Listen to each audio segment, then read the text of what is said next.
நீங்க அத்தனை பேரோட உங்களுடைய வாழ்க்கையை ஞானம் இன்னும் நிறைய நிறைய நிறைய நாள் வாழ வச்சு அவரை வந்து இந்த தமிழ்நாட்டு அறையில உட்கார வச்சு நம்ம அழகு பார்க்க போறோம். இந்த எல்லாரோட பிளஸிங்ஸ் எங்க அண்ணனுக்கு வேணும். நான் வந்து மனசார நான் கேட்டுக்கிறேன். நமக்கு ஒரு நாள் பிறந்த நாள் வரணும்னா நம்ம அப்பா அம்மா வந்து கெஞ்சுவோம், ஒரு ட்ரெஸ்ஸுக்கு வந்து கெஞ்சுவோம். வரும்போது பாத்துக்கிறேன், வரும்போது பண்ணேன், வரும்போது சொல்லுவாங்க. ஆனா எங்க அண்ணன் காலையில எழுந்திரிச்சு பேப்பர் படிச்சா பேப்பர் ஓபன் பண்ணா நமக்கு ஏதாவது ஒரு சர்ப்ரைஸ் கொடுத்துட்டே இருக்கிறாரு. டெய்லி பரிசு, தினத்தின பரிசு. நம்ம வந்து எவ்வளவு கொடுத்து வச்சிருக்கோம். தமிழ்நாட்டு பெண்கள் வேற லெவலில் கொடுத்து வச்சிருக்காங்க. நிச்சயமா மனிதனே விழான்றாங்க.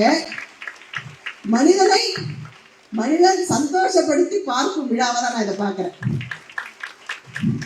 ஏன்னா நம்ம சந்தோஷம் தான் என் சந்தோஷம் பார்க்கிறேன். இப்படிப்பட்ட மாண்புமிகு மக்கள்லாம் இங்க இருக்கும்போது எங்க அவங்கள சந்தோஷமா நம்மள இன்னும் நிறைய விஷயங்கள் பண்ணணும். உண்மையிலே இவங்கெல்லாம் வந்து டெய்லி ஒரு குழு மாதிரி அமைச்சு நாளைக்கு உங்களுக்கு என்ன பண்ணலாம், நாளைக்கு உங்களுக்கு என்ன கொடுக்கலாம், இந்த பெண்களுக்கு நாளைக்கு என்ன பண்ணலாம் அப்படின்னு ஏதாவது ஒன்று புதுசா பண்ணிக்கிட்டே இருக்காங்க.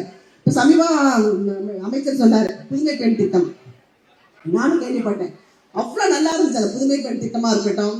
ஒரு பஸ்ஸில் ஒரு வீட்டில் வந்து ஒரு மாசத்துக்கு 2000 ரூபாய் மிச்சப்படுத்துறாங்கன்னா அந்த பஸ்ஸில் போகிற பெண்களோட திட்டம், பெண்களுக்கெல்லாம் ஃப்ரீ பஸ். என்ன வேணும்? கேரளால இருந்து ரஞ்சித்னு ஒரு ஃபேமிலி, அவங்க நம்ம தமிழ்நாட்டுக்கு வந்து கண் ஆபரேஷன் வராங்க. அந்த அம்மானால அவ்வளோவா ஆஃபர் பண்ண முடியல. பஸ்ஸில் போயிட்டு வராங்க. ஆனால் பஸ்ஸில் யாருமே காசு வாங்க மாட்டேங்கிறாங்க. உடனே அந்த அம்மா தான் பையன்கிட்ட சொல்கிறாங்க, தமிழ்நாட்டில் வந்து காசே வாங்கல, பஸ்ஸில் நான் அவ்வளோ போயிட்டு வந்தேன், எனக்கு அவ்வளோ மிச்சமாச்சு அந்த காசு அப்படின்ட்டு. அந்த குழந்தை நம்ம முதலமைச்சருக்கு லெட்டர் எழுதுறாரு.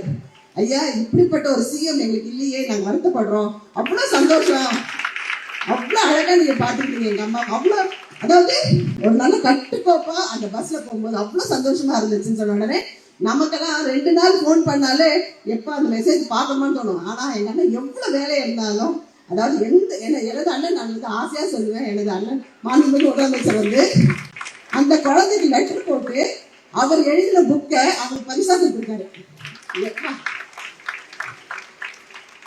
அதே மாதிரி மீனவர்களுக்கு அவங்களுக்கு என்ன வேணும் எல்லாம் சொல்லுவோம். ஆனா சொல்றது யாருமே செய்யறது இல்லை. ஆனா இங்க சொல்லாததையும் செய்யறது தான் இந்த ஆட்சி.